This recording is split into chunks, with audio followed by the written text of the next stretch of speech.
Welcome to The Stacks, a podcast about books and the people who read them. I'm your host, Tracy Thomas, and today I am so excited to welcome Jessica Valenti to the show. Jessica is a journalist, feminist, author, and activist known for her influential work on gender, politics, and reproductive rights. Her latest book, Abortion, Our Bodies, Their Lies, and the Truths We Use to Win, offers a powerful exploration of the fight for reproductive freedom. Today, Jessica and I talk about why she wanted to write this book and how it was influenced by her Substack. We talk about what tools people can take into the real world when having conversations about abortion. And we talk about what all this new anti-abortion legislation is really about. Don't forget, our book club pick for October is The Nickel Boys by Colson Whitehead, and we will be discussing that book on Wednesday, October 30th with Franklin Leonard. Quick reminder, everything we talk about on each episode of The Stacks can be found in the link in the show notes. If you love the show and you want inside access to it, please head over to patreon.com/The Stacks and join the Stacks Pack. For just $5 a month, you get to be part of the best bookish community. You get to join our Discord, come to our monthly virtual book club meetups, you get bonus episodes, and you get to know by joining the Stacks Pack, you make it possible for me to make this show every single week. Another perk is that you get a shout out on this very show. So here's a special shout out to some of our newest members of the Stacks Pack: Jean Kawahara, Sadiq Fofana, Courtney Johnson, and Julie Sally. Thank you all so much. And listeners, if you're sitting there and you're thinking, I want to support the Stacks, but I don't really want to be on a Discord, whatever that is. Well, you can subscribe to my newsletter. It's called Unstacked at tracythomas.substack.com. You can get updates with what I've got going on. You can hear my hot takes on books and pop culture. And by doing that, you also get to support the Stacks. So head to tracythomas.substack.com and subscribe. Okay, now it is time for my conversation with Jessica Valenti.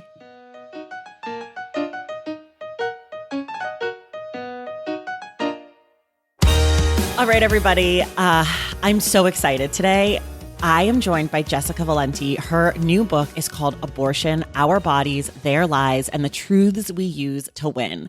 I have to just say, it is exactly the book that you want when you're going to those conversations with those people. And you know exactly who those and they are. But Jessica, welcome to the Stacks. Thank you for having me. And I'm so glad to hear you say that. That was exactly the hope. So that means a lot. Yes. I mean, we can start with just a little bit about the book, but I want to talk about audience desperately. So let's just start with 30 seconds or so. Sure. Will you tell folks about abortion? Sure. The book is based on the last 2+ years of reporting I've done on abortion for a daily newsletter that I keep called Abortion Every Day, where I'm really tracking every single thing that's happening with abortion rights, whether it's, bans and policy or anti-abortion strategy or the really terrible horror stories that we're hearing come out of anti-choice states. And there's so much there. And the hope with the newsletter was to really provide a little bit of order to the chaos. And so with the book, I wanted to do the same thing, but sort of exactly as you said, give folks a tool for these conversations and sort of give them the information, the context, the language that they need to go out and evangelize for abortion rights. Because I hear from so many people, young women especially, that they care so much about this issue, that they really want to be out doing something, but that they feel not as confident as they would like to be. And so the hope with the book is that it will arm them with all of that stuff, all of the information, all of the confidence that they need to go out and have the conversations that they want to be having. Yeah. I mean, I think it does exactly that. One of the reasons that I wanted to have you on this month is obviously there's this election coming up. Not sure just if a you've little heard one. about it, but yeah, just a small little thing, just a few things are on the ballot. I don't know. But so on this show, we've sort of focused the last 3 weeks on election issues. Mm-hmm. And there's so many, right? And I was like, I'm not sure what I wanted to do. So I've been reading a lot of books that are sort of in it. And as soon as I started your book, I was like, okay, Jessica has to come on the show because this is exactly the thing. And so my question for you is you mentioned early in the book, there's are you preaching to the choir? And you say, no, I'm not preaching to the choir. I'm arming the choir. And I want to know if you can talk a little bit about this idea of echo chamber Sure. and how people are sort of use that pejoratively, and why you think it's actually powerful to sort of speak in an echo chamber. Yeah, no, I mean, listen, that's my entire job. And this is something I think about a lot as an opinion writer, as someone who's been, writing columns and feminist books for a really long time. I'm really well aware that there's not going to be like some magical moment with a conservative who reads a column of mine, who reads my book, and they change their mind automatically, right? Sometimes it happens. It can, Right. but that's not really what tends to happen. What tends to happen is that someone who is already on board reads something I've written and it articulates for them. It gives them the language that they need to go out and to change that person's mind, that uncle, that father-in-law, that roommate, whoever it is, because that's how people's minds get changed, right? It's through their personal connections, through their family, through their friends, through those sort of ongoing conversations. And so that is who I'm trying to reach. I am trying to arm the choir and give them everything that they need so that they can go out and change people's hearts and minds.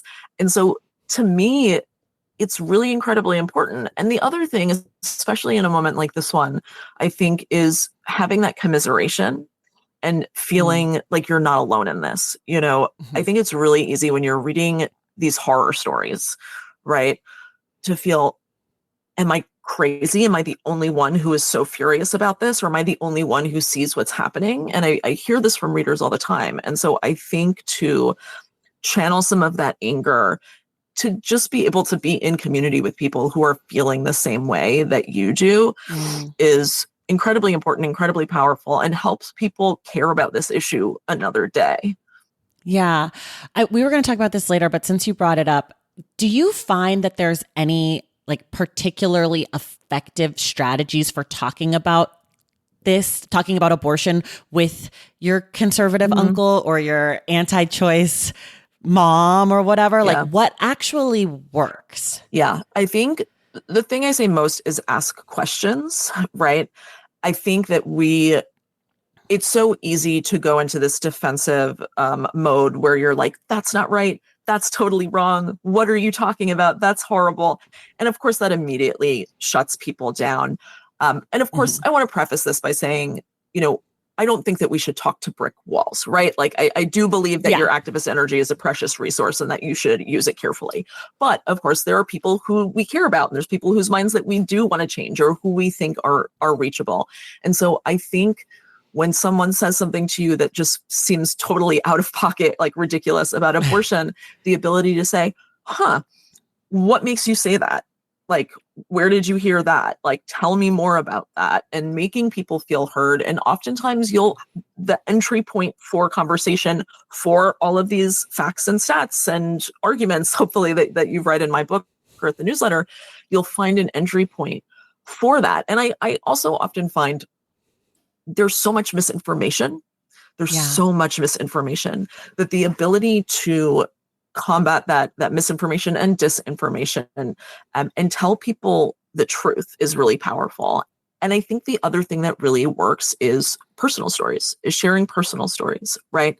Everyone, Renee Bracey Sherman, who's an amazing writer, has said many times, everyone loves someone who's had an abortion, right? Like we all know someone who's had an abortion, and the ability to talk about those personal stories, talk about like the real lives behind this issue, that works. Like, there is a reason that Republican politicians, anti-abortion groups are so obsessed with talking about abortion, in terms of 6 weeks versus 12 weeks versus 20 weeks, or they want people to forget the real lives behind these policies. And I think bringing it back to those real lives as much as possible is what works.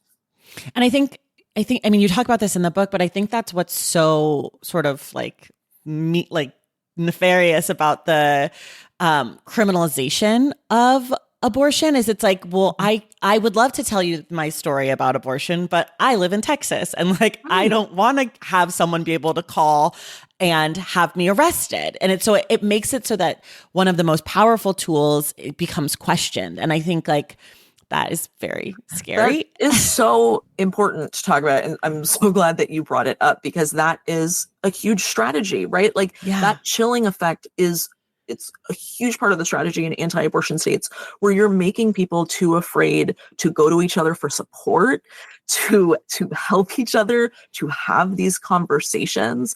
And that's one of the things that makes me so frustrated about anti-abortion groups and anti-abortion politicians calling themselves like the party of family values or saying that they care about family and community. When you are breaking communities up, you are incentivizing people turning each other in, like family members turning each other in. Like there could not be anything less family values than that. Yeah. You talked about misinformation a little bit. And one of the things that I still don't fully understand, and I would love for you to explain because I know that I'm not alone in this, which is why this talking point that we keep seeing JD Vance and Donald Trump do about we want to give it to the states to choose.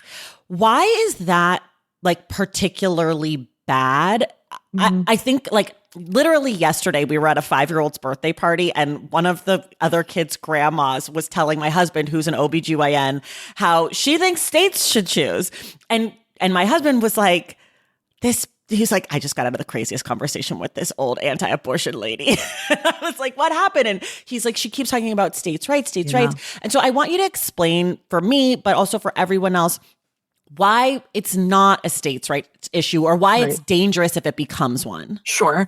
I mean, from an ethical, moral point of view, right? Like we're talking about people's freedom and bodily integrity. Like this should not shift from state to state. Like your ability to access healthcare should not change depending on your geographic location. That is absurd, ridiculous.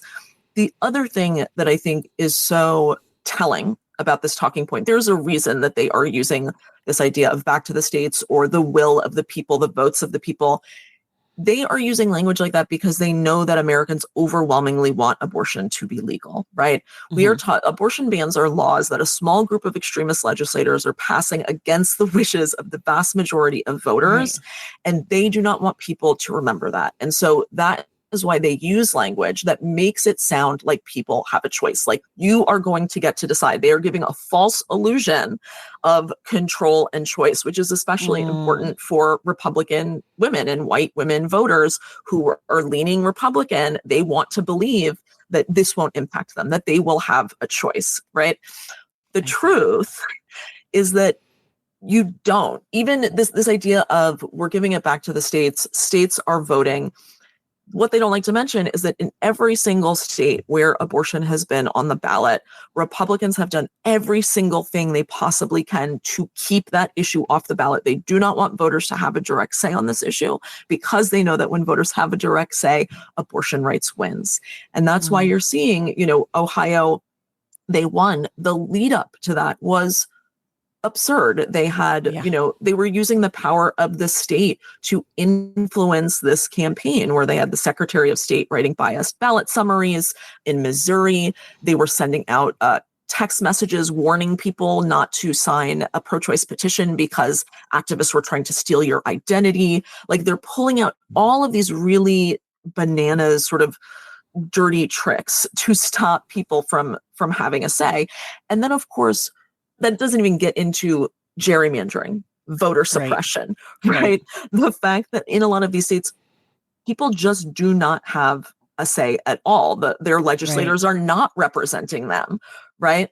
And so it just, again, is giving this false illusion of choice where there is none. Like abortion really, truly is an issue that voters have moved past. Voters want abortion to be legal. Yeah. Period. Period. It's done. Like, I think there's this, I think anti-abortion groups and politicians really, really want to make it seem like this is an issue the country is polarized over. They're not. This is not an issue the country is split on. People want abortion to be legal. And I think the more that we talk about that too, the more helpful it is. Yeah. I mean, why do you feel that the left, the Democrats, people who are pro, abortion rights, why are they ceding that point? Why are they taking that for granted? It just, to me, I know that we always talk about like how Democrats always fumble the bag and like they can fuck up just about anything. But this to me is so, it's baffling. And I'm sure you feel the same way because you Yeah. spend all day thinking about this. But like, why can't they get the messaging on this right? Not only do people want it, it's also like a net positive for all Americans, right? Like it's a good thing, as you say in the book. I think the first or second chapter is like abortion is good. Why can't they talk about it? Why can't they even if they don't want to go that far and say abortion is good? Fine, I get it. Whatever. Sure, yeah. Be a Puritan. But like, why can't they say abortion is like women's health care is popular and we support the will of the people? Like, I'm like shaking because it makes me so I mad. know. What is me angry it? too. What the fuck is this? I wish I could answer that question about that specifically, about like the votes, and this is an issue that voters support. I don't know, because to me, that is such a powerful message to remind voters they are doing this against your will. They are passing these laws that no one wants. They know in these states that voters want Right. abortion to be legal, and they're passing these laws anyway. I don't know what, messaging firm is telling Democrats, listen, their messaging has gotten better. I will say that, right? Like they have gotten better on this issue. It used to be that the only thing they said about abortion was safe, legal, and rare. They were afraid to use the word abortion. They just said choice, right? And so we have made a lot of progress. We have. Yeah. But not enough. I really do wish that there was that conversation in particular. I will say one thing that does give me hope, though, and I wrote about this a little bit in the newsletter, is the way that Kamala Harris has started to talk about abortion as it relates to the deaths of Candy Miller and Amber Nicole Thurman in Georgia. She gave a speech in Georgia where she talked about abortion as a normal part of someone's life, something normal that they chose, right? Like when politicians talk about abortion, pro-choice politicians, it is often the most tragic circumstances, the most tragic stories, right? Like they are often talking about wanted pregnancies gone wrong, people who are sexually assaulted, who can't get care. She talked about Amber Nicole Thurman. I don't want to butcher exactly what she said, but she was talking about, this is a woman, she had her life planned out. She had her son. She was going to nursing school. She had just gotten this apartment. She had a plan for her life, and it was her plan. And so when she got pregnant, she decided to have an abortion. Like she made it a part of like, this was not part of her plan, and that's fine. Yeah. It's fine to have an abortion, not because, some horrible thing happened, but because it wasn't what you wanted for your life. And to me, that's one of the most powerful things that we can be talking about, because this isn't for, 95% of people with abortions. This isn't a wanted pregnancy gone wrong. This isn't, something that happened because of a sexual attack. It's because you didn't want to be pregnant. And that is just as moral and good and important as any other abortion. And they want to it's like they're not just taking our healthcare away. They're taking our right to determine the course of our own lives away. And what could be more important than that? Yeah. And you talk about there's no such thing as compromise around abortion. And you talk about sort of like a thing that the right uses is like, oh, there's an exception for this, but you talk about how there's really no exceptions. Can you explain that a little bit to folks? Because I think there are people who are pro-choice, but feel that a person who gets an abortion for any reason that isn't an extreme or dire circumstance is somehow morally compromised. So I'd love to hear you talk a little bit about why you don't think there's such thing as compromise around abortion and what is actually happening with these quote unquote exceptions and why they aren't real. Sure. I mean, again, it gets back to the idea of you're talking about someone's freedom, bodily integrity, bodily autonomy, ability to choose their own life. There cannot be compromise, there just can't be compromise on that. And the minute you start to legislate pregnancy and bodies and health, you are getting into extraordinarily dangerous territory, as we've seen. And no amount of exceptions can change that. The truth, and I know that you know this, your husband's an OBGYN, pregnancy is far too complicated to legislate. There are a million and one things that can go wrong. And in this country, especially where pregnancy is dangerous, pregnancy can be deadly. You cannot morally, ethically ask someone to take on that risk against their will, right?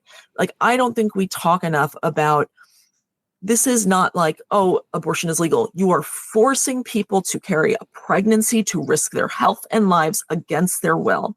Right.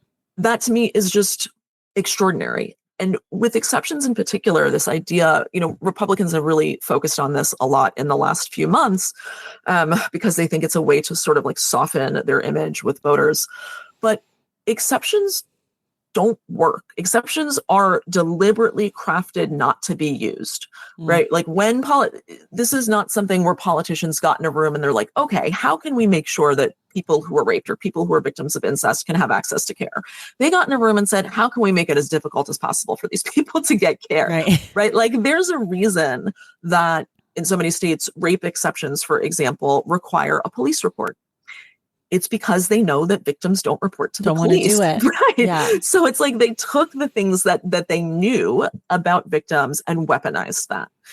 And it just makes it so incredibly cruel. And one of the things I write about in the book, I think that one of the cruelest exceptions are the so-called exceptions for fatal fetal abnormalities, right? Yeah. No, Americans don't want to force people to carry doomed pregnancies to term. That is obscene. It is obscene. But they're writing these laws to do just that, right? Like when they do have exceptions, and they often don't, right? Like the so-called compromise 15-week abortion ban that Republicans are pushing on a national level, that would force women to carry doomed pregnancies to term, right? In the states that do have an exception, they write it in such a way that, again, it's impossible to use. So they'll say things like, you can only get it if it is uniformly diagnosable. There's hardly anything that's uniformly diagnosable, right? Or they will deliberately not define or leave vague what constitutes a fatal abnormality. Is something fatal if a newborn would live for a few days, few hours, or do they need to die immediately upon birth, right? Right. And again, that is all deliberate. They are doing that so that people cannot access care. Right. And we've seen the consequences of that. We've seen in Texas, someone like Samantha Cassiano vomiting on the stand while talking about being forced to give birth to a baby that was never going to live, being forced to watch her daughter die. Obscene is just the word that just rolls through my mind multiple times a day. Yeah. And another point that you make in the book, and this is, I think, one of the through lines of this podcast in the last few years has been a lot about abolition. And one of the things you talk about in this book is pregnancy as punishment. That sort of the thing that is consistent is that there's this desire to punish women. I think in some cases it's very clear what for having unprotected sex, for their plan failing. But what do you think that it's for? Why are we punishing women who have babies? Like you mentioned a child who their head never forms. Why should that woman, what's the punishment? Isn't the punishment already for her that she has to know that her child is never going to be able to be alive?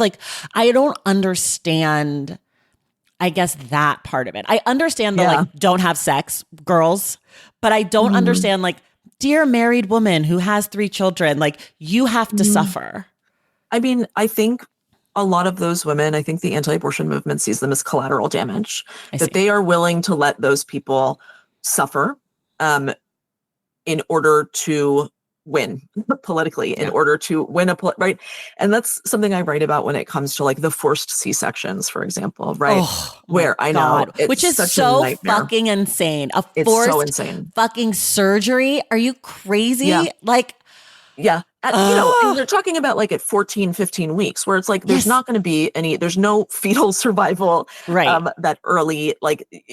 It's solely to be able to push this talking point that abortion is never necessary to save someone's health or life. They want to be able to say, no, abortion is never necessary to save someone's health or life. You can just give them a C-section. You can just force them to go into vaginal labor. And so they're willing to torture women.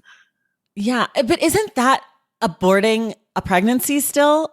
I know it's it's not a DNC or it's not a pill, but you're still terminating a pregnancy when you deliver a baby at 14 weeks because they're no longer pregnant and the baby's not so it's just performance art. It's just performance art. And that's Okay. why, they've come up with these terms. That's the reason I have like a glossary at the end of the Yes. book. They've come up with these terms like maternal fetal separation. They are just so desperate, so desperate to make it appear as if abortion is not healthcare. Abortion is never necessary to save someone's health or life, even though, yeah, it's, that pregnancy is going to end. And what is so extraordinarily cruel about this is that they will talk about, well, we want to do that to preserve dignity for the fetus. What about this person's dignity? Yes. What, like, forcing someone to a major abdominal surgery rather than a 10-minute procedure, which is medically standard? There is no such thing as our dignity in these circumstances, right? And that's where they give away the game, like really and truly, where you are no longer seen as a person, not like ethically, constitutionally, any of it. Right. And you talk about this in the book as well, kind of on this punishment or like carceral side of this, is like, there are situations where not only are people's families and friends turning them in, but also like nurses and doctors. Yeah. And we've talked about this a lot on this podcast, actually, because it's really common that, in schools, teachers become the police, in hospitals, doctors and nurses become the police.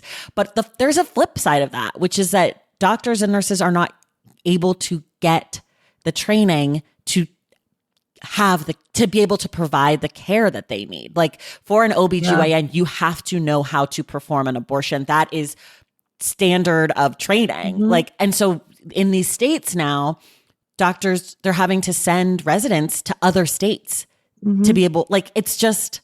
Yeah, they're sending them to other states. They're making them learn on models. Like, who do you want? If you have a miscarriage and you need a miscarriage treatment, if you need an abortion, who do you want doing that abortion? Like, do you want someone who learned on a model? Right. Do you want someone who had to travel to another state and sleep on a hotel room floor because they're paying for it themselves? Right. And learned with someone who's not their regular teacher, right? Or do you want someone who knows how to do this like the back of their hand because they've been adequately professionally trained? Right. That it's a whole other ripple effect that we don't talk about enough, that it's not just the suffering on the ground, the lack of healthcare. We're talking about ruining a new generation of reproductive healthcare providers, losing historical knowledge. It's so incredibly dangerous. And there's a reason why we're seeing OBGYNs leave anti-abortion states. They're just leaving. Idaho lost 25% of its OBGYNs. I think half of its maternal fetal medicine specialists. And in turn, of course, maternity wards are closing, which in turn, of course, leads to increased maternal health deserts, which is killing people. Right. And what is so distressing, I mean, there's a lot distressing about it, but when someone dies because of a maternal health desert, right, that's not going to be counted as a death because of an abortion ban, but it is. But it is. If an abortion ban has driven all of the OBGYNs out of a state, and therefore now people have to travel 2 hours to go give birth, and they die as a result of that, that is on anti-abortion politicians' hands. Right, right. And again, another added thing is that doctors who are performing standard healthcare abortions are also being attacked and arrested. And like, so it's like, if you're just a regular everyday doctor, well, let me put it this way. I would tell Mr. Stacks that we are leaving and you can practice somewhere else. That's what I would say as the wife of a physician. Like, oh, you're going to go to jail over this? Like, we've got our own family. Like, no. So why would you stay? Like, to be a hero, I guess, which thank you for people who are staying and doing it. But like, I'm selfish and I don't want my husband in jail for doing his everyday job. It's really, there's been a few studies about, there is a really awful mental health crisis among OBGYNs because of these laws, right? Like the moral distress that they are under, where they do have to choose, do I leave? Or do I stay to try to help as many patients as I can? Am I abandoning my patients? But a lot of reproductive healthcare providers are of reproductive age themselves. They have their own families. They have young children, right? To ask them to put their families in danger, to maybe have to leave their child because they go to jail. It is an impossible situation that they are putting these doctors and nurses and healthcare providers in. Yeah, I could even see how, like, in the moment, even if you're not thinking about like repercussions, Mhm. knowing that there's an easy solution and like feeling like your hands are tied is probably like, that's probably really hard mentally too. Being like, I could Yeah, literally do this 10-minute thing, but instead I have to sit here and watch you bleed until you've bled enough to be in a right, situation where I can save your right. life. But then, like, also that means I have to call in 2 other doctors and 3 other nurses and the anesthesiologist Exactly. and get blood and like all that. Like, I can And keep imagine the like stress. careful records and make sure I'm Yeah, legally covered. Do I need to go to the hospital lawyer to right, okay this? It is, and they, in a lot of these states they can't even talk about it, right? Like right. it's not just that they can't perform the procedure, they can't tell someone where to get an abortion somewhere else. Oh, I see. Yeah, And right, of that course. is, there have been cases where, women, I've spoken to women who left Texas to go to New Mexico for care, and the Texas doctors felt like they couldn't legally send their medical records to New Mexico, Mm. right? And so it puts people in danger in all sorts of ways. Isn't it crazy that we can't just have access to our own medical records? Like, it's my fucking record. Why do I need you to send it? Nuts. Hand it to Yeah, give it me to me. and I will, like, it's my, like, that's even a whole I know. crazy part of the puzzle. Let's take a quick break and we'll be right back. Valentine's Day is upon us, and I've got love on the brain. Love for books, duh, of course. Hello. Did you forget what podcast you're listening to? I love bringing you all great reads, exclusive author interviews, and behind the scenes book gossip. But I can only do that with your support over on Patreon and Substack. Our Stacks Patreon community, also known as the Stacks Pack, is where you can go for book club meetups, a private, very active Discord, and a year-long mega reading challenge to help you achieve all your reading goals. Plus, you also get that monthly bonus episode. Now, over on the Substack, you can subscribe to my newsletter, Unstacked, where I keep the book conversations going. I also give you a healthy dose of sports and pop culture, definitely some hot takes happening over there. And again, that bonus episode. If you don't have a few dollars to spare, don't worry. There are free options on the Substack and the Patreon to get you a little extra Stacks magic. Making this podcast is a total team effort, and by supporting my Patreon and my Substack, you allow me to support my amazing team that makes the show possible every single week. So if you or your friends are looking to meet other book lovers and support this indie podcast, come hang out with me on Patreon, Substack, or both. I would love to have you. And since we're talking about love, you can gift subscriptions to the Patreon and the Substack for that special reader in your life. For the Stacks Pack, head to patreon.com/thestacks. And for the newsletter, head to tracythomas.substack.com. And also, there are links to both in the show notes. Okay, see you in the Stacks. Okay, we're back. I want to talk a little, this is sort of a question that I've had that you talk about in the book, but I would love it explained more for me and everyone else, is like I've heard a lot of people talking about how like the banning of abortion is like the first step, but then it's going to be birth control and then it's going to be IVF. Mhm. And I can sort of make sense of how birth control and abortion are connected. The IVF part doesn't make sense to me as much. Can you help? Yeah, for sure. So, I mean, really, the only way it starts to make sense to people, I think, is when you understand that this was never really about abortion, and it's not really about the connection to abortion as much as it is about control over women's bodies in particular, and Sure. this like desperation to reinforce traditional gender roles, and of course that the people who are dictating anti-abortion policy, you're talking about a very small group of people, small powerful group of people that are very religious. um, Right. right? Life begins at conception, people.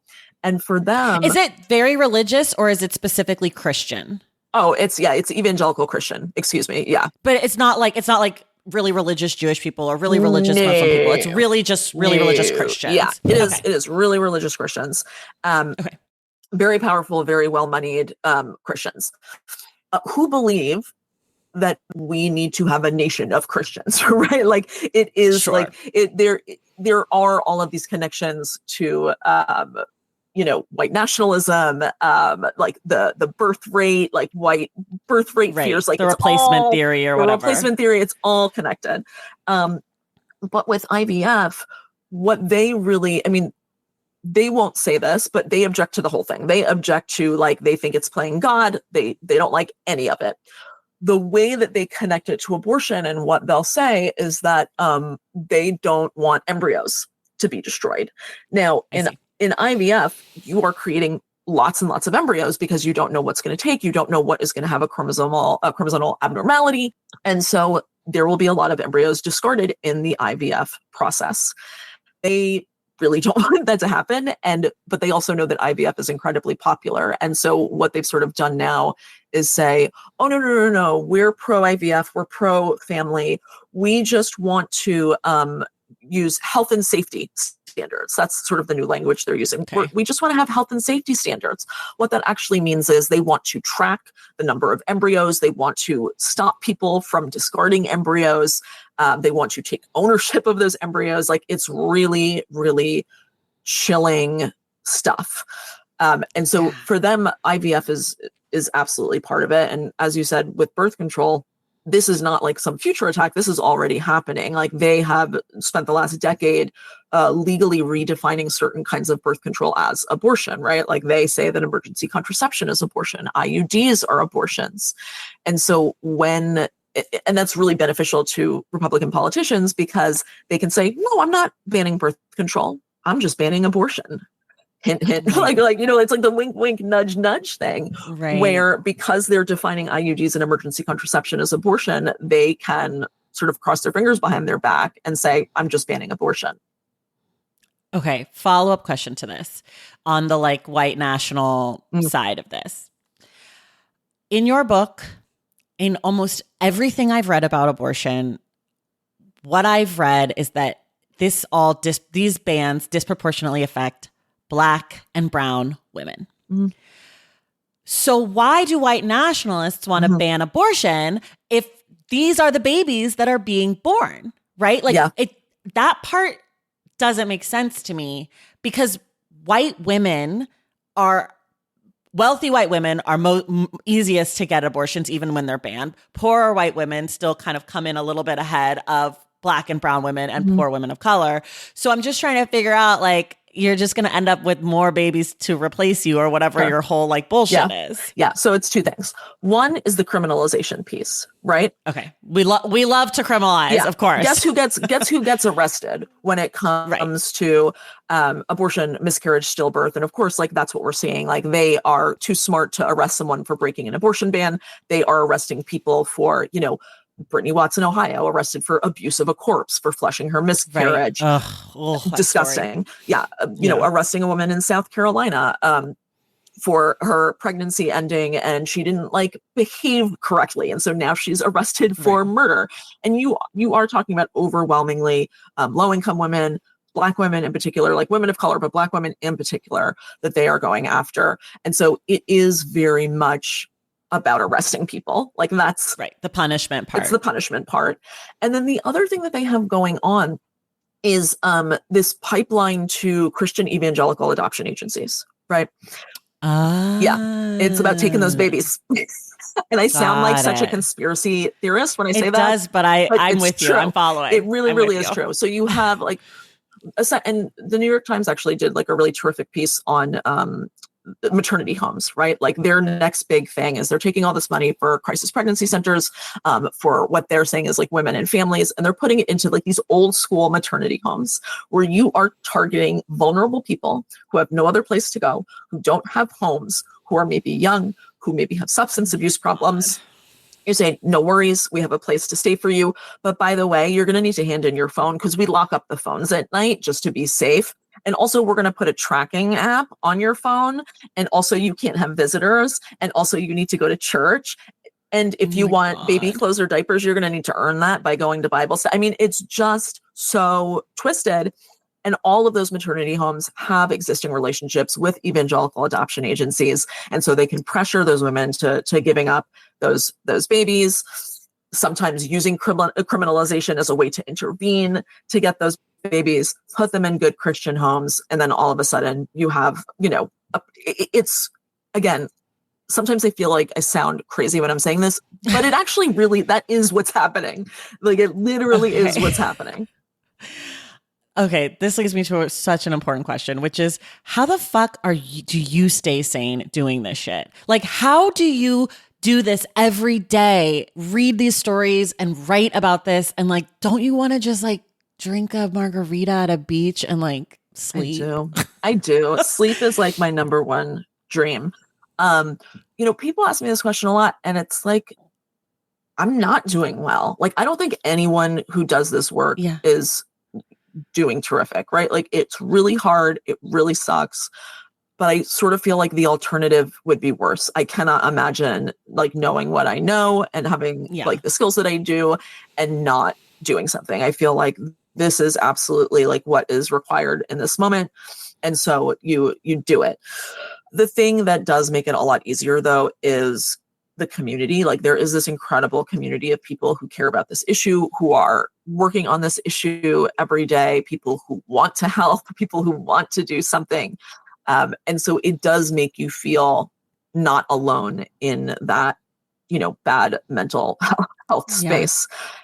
I do try to remember, though, and I think it's important for anyone who cares about this issue to remember that this is a marathon and not a sprint, right? Like, this is not going to be something that is changed in November, no matter what happens. It's not something that's going to be changed in the next couple of years. It's going to take years. It's going to take a long time to set this right. And, whatever we can do to take care of ourselves in the meantime so that we have the, that longevity and the ability to keep going is incredibly important. And are there any things that you do, like, just to kind of help yourself, like, because it is a marathon and not a sprint? Like, any tips or tools that you use, like hot chocolate or long runs or getting your nails done, or like, are there any of those kind of things that help you? Yeah. I mean, the thing I'm trying to, my sort of commitment to myself lately is to just do one normal person thing a day, right? Like, I just need to do one normal thing a day, like cook dinner. I love to cook. I haven't been cooking a lot lately because of everything. Let me cook dinner. Let me go out and get breakfast with my daughter. Like, just if I can have one thing that feels like real and tangible and like good and part of my life every day, then I can do it. Okay, I like that.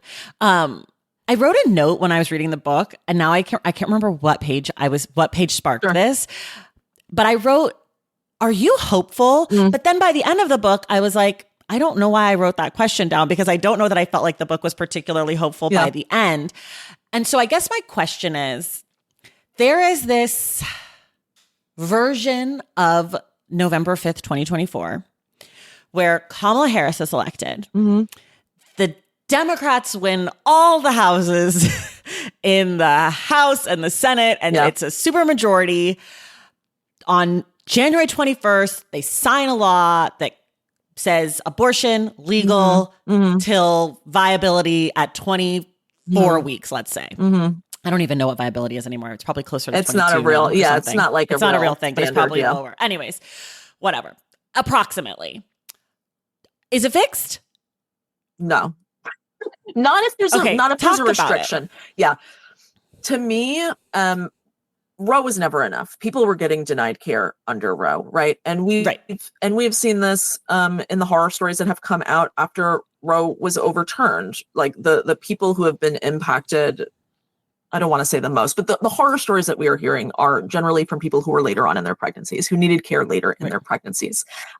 That is when things tend to go wrong. How late in the pregnancies is this that you're talking about approximately? That the horror stories we've heard? Yeah. Anywhere from 20 plus weeks, right? Got it. But it can be anytime. But it gets back to something that I was saying earlier, where like, this is about freedom, bodily integrity, bodily autonomy. You don't stop being a person when you're 24 weeks pregnant, right? Like, you don't stop being like an ethical, moral, constitutional, legal person when you are 24 weeks pregnant. And if we have a law that says that, that is very concerning to me, especially because viability is not a real medical standard, right?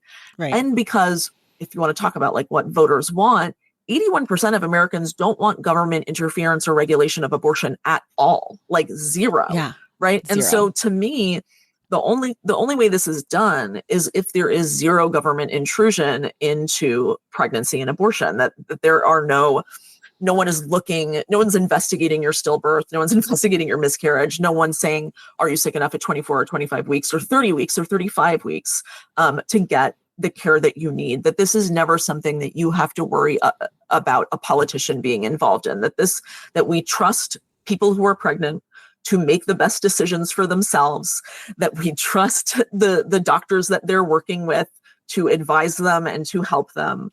Like, that is when this is done to me. Okay.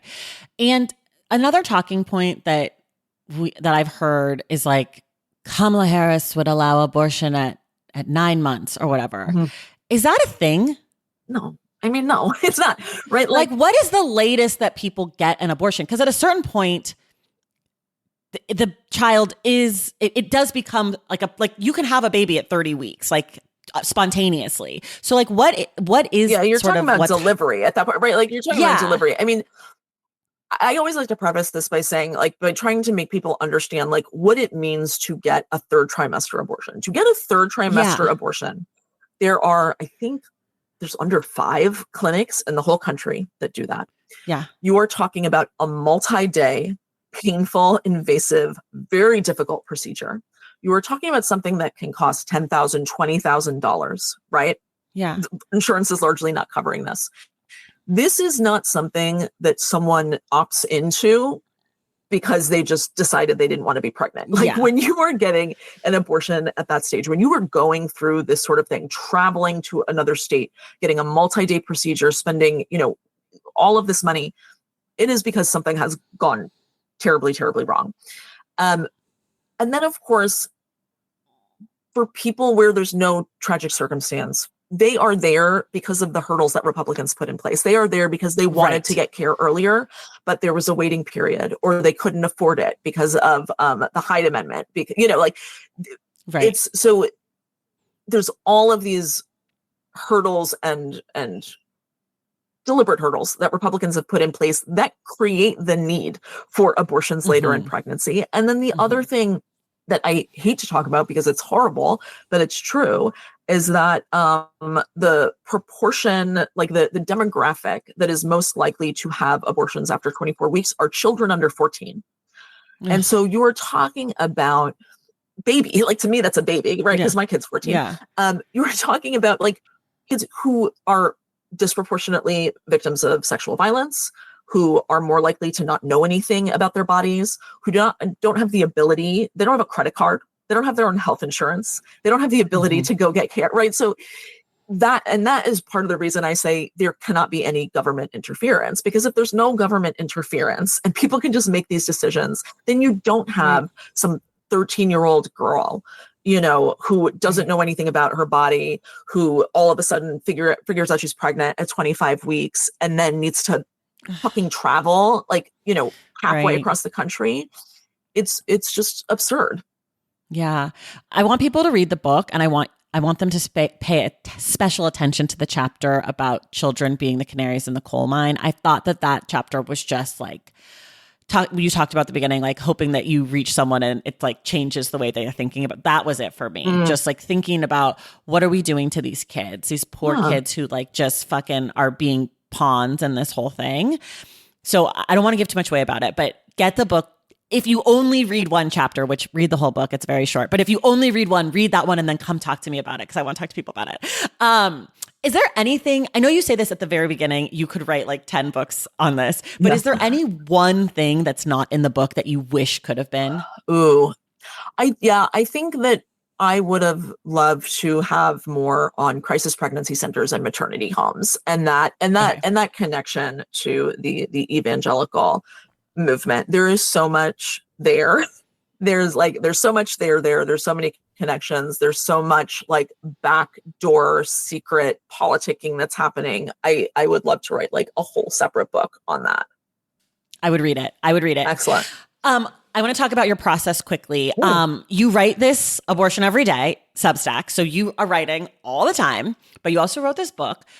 Does it differ how you approach writing the book versus how you write the Substack? Like where you are, what kind of music, if you have any snacks and beverages, rituals, like how do you differentiate these kind of two different projects? It is very much the same in terms of like where I am, like what I'm doing. I will say I'm a very like unhealthy writer. Like I am not like a wake up in the morning and write my 500 words kind of bitch. Like that's not me. I am like have my Diet Coke in one hand and literally a bag of mini marshmallows in the other. Like, yes, I love this for us. It's the only way. I am. What kind of Diet Coke? Is it a can? A regular it's a can, mini tall bottle, boy, mini glass bottle. Glass bottle is elite. Glass bottle. Yes. Okay, that's fancy as fuck, Jessica. My bodega has them. Wait, the bodega a block from my house has them, and to me, you can't go back. You can't go back once you have the glass bottle. So like that to me is elite. That's perfect. Anything to like make me feel comfortable and like relatively okay in that moment.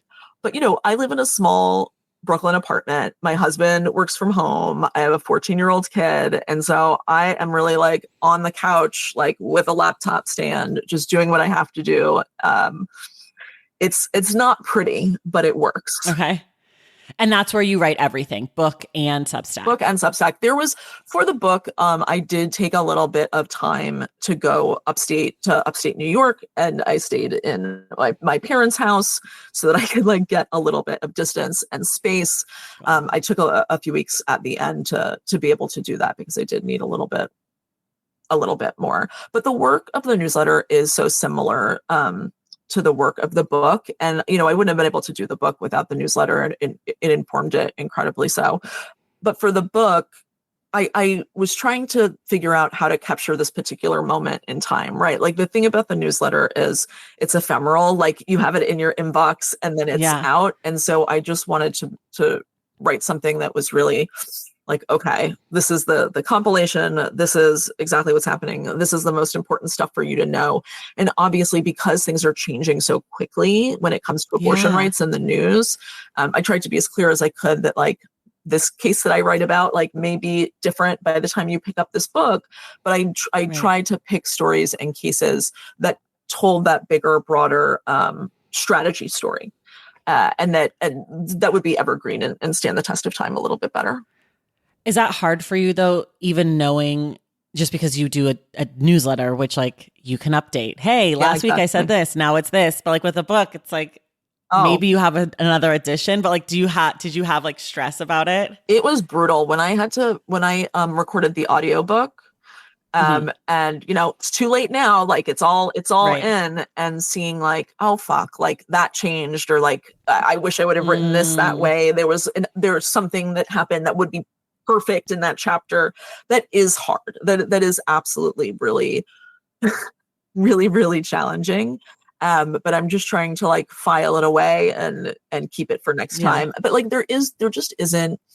The newsletter is so great in so many ways, but there isn't anything like a book. Like it is so important to have this, you know, like oftentimes physical piece of history. It just, I can see that it makes a difference in terms of the way that people talk about this issue and the way that they share with the people in their lives. And that to me is everything. And also like as a person who reads newsletters and also unfortunately writes one, I skim a newsletter. I read a newsletter really different than I read a book. Like if I read a book, I'm reading a book. If I read a newsletter, I'm reading like some paragraphs. I'm jumping to try to find it. Maybe I'm even doing a control find for like a particular thing. So I do feel like there's like a seriousness to a book that I'm going to consider the work in a different way. Yeah. Are there any is there a word that you can never spell correctly on the first try? Oh my God.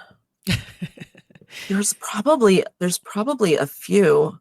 It's not constitutional. There was one recently that I absolutely couldn't get. Shit. Now I'm forgetting. There's a lot. Okay. I have there's a lot of legal words that'll come up that I'm like, oh wait, it'll always have to do a little auto correct for me. Thank God for auto correct. I'm getting better at it. So bad that my auto correct is just like, It's just wrong, and I don't have a helpful word for you. I just have a red line. Like, that's it.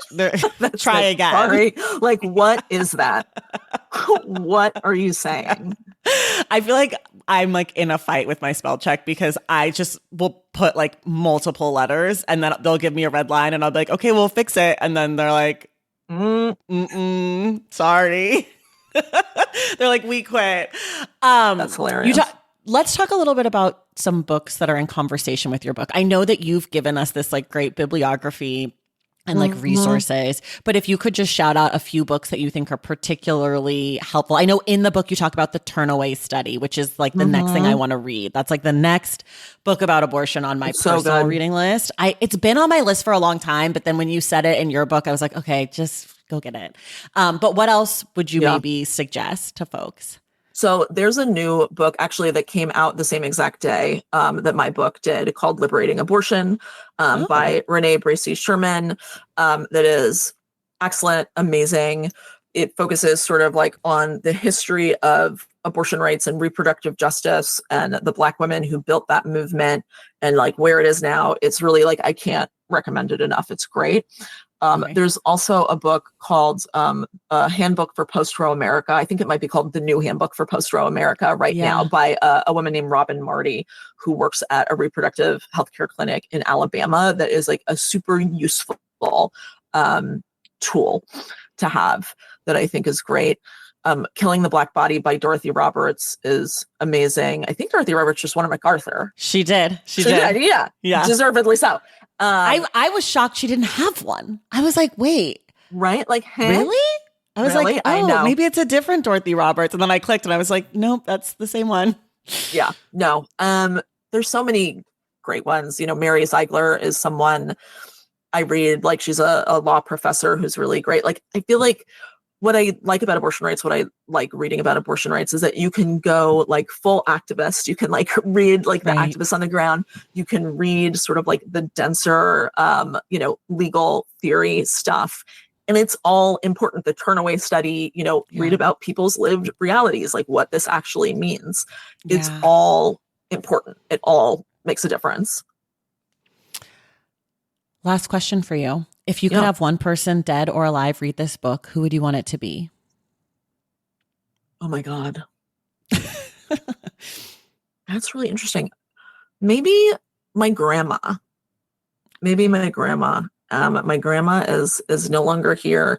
She, raised 5 kids without money, didn't have choices, didn't have a lot of options, didn't have a lot of choices, had a really challenging life.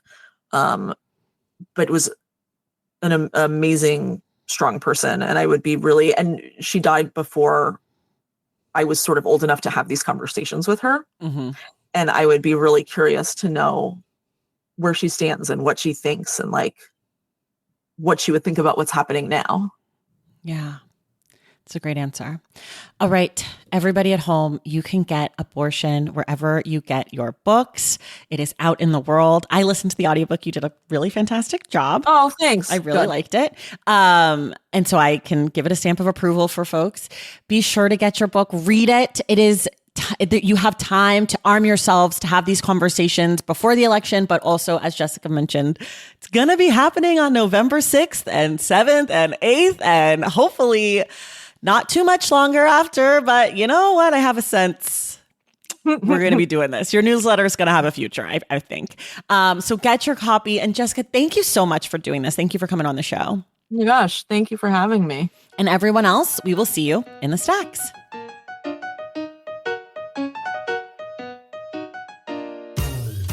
All right, y'all, that does it for us today. Thank you so much for listening. And thank you to my amazing guest, Jessica Valenti. I'd also like to say a huge thank you to Anahita Padmanabhan and Stacey Stein for helping to make this conversation possible. Don't forget, the Stacks Book Club pick for October is The Nickel Boys by Colson Whitehead, and we will be discussing that book on Wednesday, October 30th with Franklin Leonard. If you love this podcast and you want inside access to it, head to patreon.com/thestacks and join the Stacks Pack, and check out my Substack at tracythomas.substack.com. Make sure you're subscribed to The Stacks wherever you listen to your podcasts. And if you're listening through Apple Podcasts or Spotify, be sure to leave us a rating and a review. For more from The Stacks, follow us on social media at The Stacks Pod on Instagram, Threads, and TikTok, and at The Stacks Pod _ on Twitter. And you can check out our website at thestackspodcast.com. This episode of The Stacks was edited by Christian Duenas with production assistance from Megan Caballero. Our graphic designer is Robin McCrite, and our theme music is from Tigirigis. The Stacks is created and produced by me, Tracy Thomas.